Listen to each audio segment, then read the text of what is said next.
It's a humanitarian crisis. There's no two ways of describing it. That's exactly what we're dealing with. The crew change crisis is a humanitarian crisis.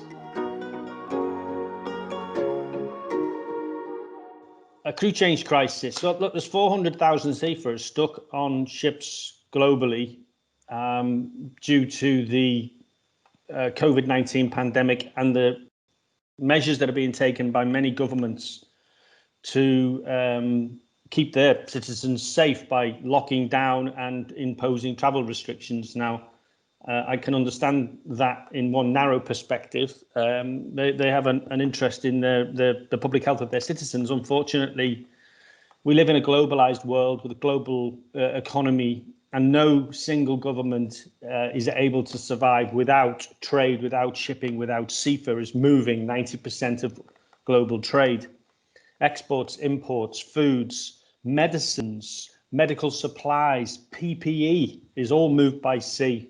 And they're locking down in that narrow interest without any cognizance of this wider perspective, which unfortunately directly impinges on our members, a part of the global community of seafarers, 1.6 million seafarers globally, 90,000 ships moving around like bees all over the planet to and fro.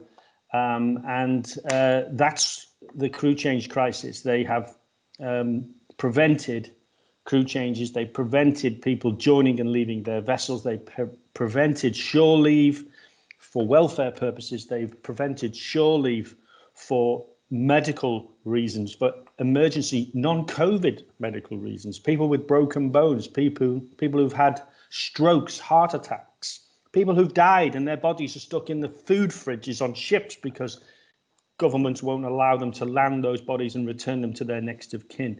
It's a really shocking, it's a humanitarian crisis. There's no two ways of describing it. That's exactly what we're dealing with. The crew change crisis is a humanitarian crisis.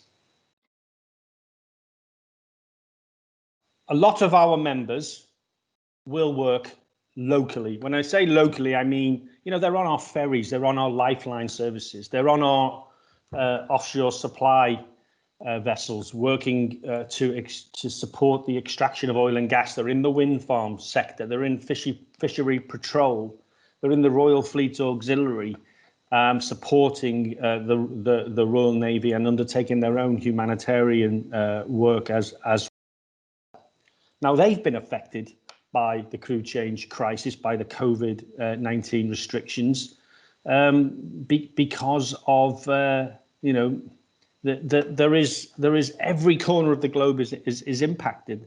Local ferry services, the Isle of Wight to the Isle of Man to the Scilly Islands. Nobody is untouched by COVID.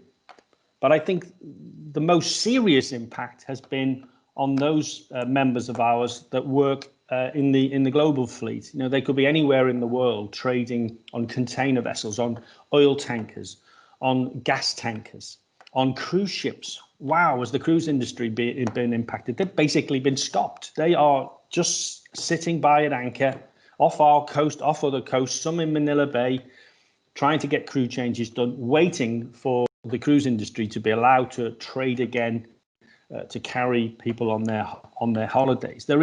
Nobody has been unaffected. We've done a snap survey of our members for our crew change for Christmas campaign. 90% of our members claim to be impacted in various ways. They can't get away to join their vessel. They can't return home. They haven't been able to earn a living. The stress, the mental impact, the mental health impact on our members has been felt too. So we are in this. We've got skin in this game in a big way, and that's why we're determined to try and affect crew changes for Christmas and shine a light on this humanitarian crisis. Well, we need governments to understand how crucial seafarers are, and the shipping industry, to the global economy, to national economies, to regional economies. We need them to designate seafarers as key workers, as the UK has done, and others, particularly within Europe, and understand that they need to make measured exceptions from the restrictions they're placing on the general populace. They need to do this because we keep world trade moving. We keep those essential supplies coming in and out of the country. Who's going to be moving the vaccine? You know, I mean, this is a fundamental point. We need to keep these workers moving trade on the front line in order to keep everybody else safe and keep everybody else healthy. So if they don't do that, then this crisis will roll on, and we could be looking at 1 million seafarers impacted by Easter.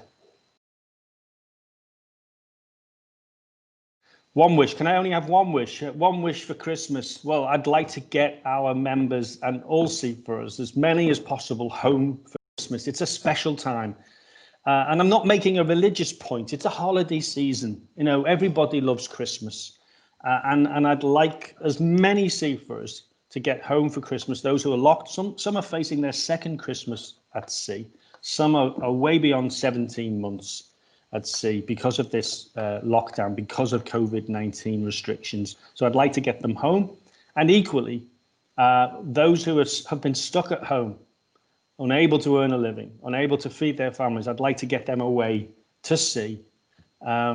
You know, for every seafarer that manages to get home for Christmas, there's another seafarer who's on the ship working Christmas. And I know that's tough in itself. But there are many who have been stuck at home for many, many months, desperate to work, desperate to relieve their colleagues, their friends and colleagues on the ships. I'd like that changeover to happen for Christmas, and I'd like it to be the springboard to resolving the crew change crisis. That's what I would like for Christmas this year. Dear Santa.